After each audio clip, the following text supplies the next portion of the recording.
Le parti au pouvoir en Tanzanie a remporté les élections présidentielles dans la région semi-autonome de Zanzibar. Le résultat n'a jamais fait de doute, l'opposition ayant boycotté le scrutin. Le président de Zanzibar a déclaré à CCTV Afrique qu'il ferait tout pour maintenir la stabilité. À Zanzibar, on fait la fête, mais ce n'est pas une surprise partie.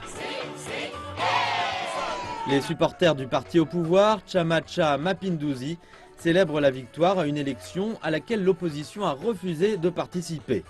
Sur un panneau à l'extérieur, on peut lire « La bête a déjà été tuée ».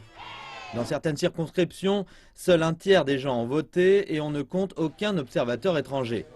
Le Front civique uni dit que le parti au pouvoir n'a pas de légitimité à gouverner parce que l'élection est une farce.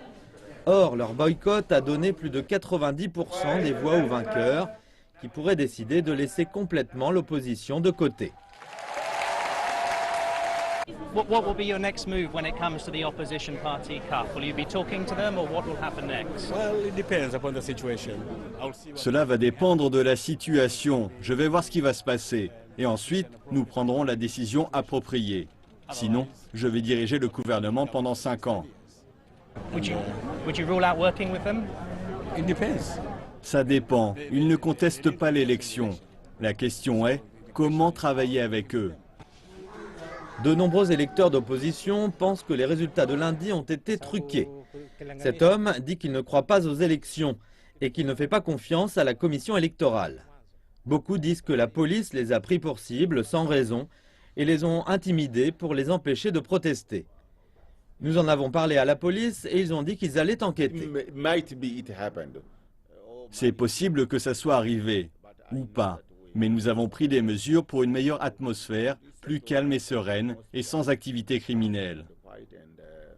Le parti au pouvoir et la commission électorale disent que la police a assuré la sécurité et maintenu l'ordre. Ils disent que l'élection s'est déroulée normalement. Pour eux, il y a toutes les raisons de se réjouir. Je suis très heureuse d'entendre que le docteur Ali Mohamed Cham va devenir président. Il va aborder le développement et rendre nos vies meilleures. Les festivités se sont poursuivies tout l'après-midi, mais de nombreux habitants de l'archipel se sentent encore abandonnés par la démocratie. Et il faudra encore du temps pour que le pays tout entier puisse se réjouir d'une seule voix.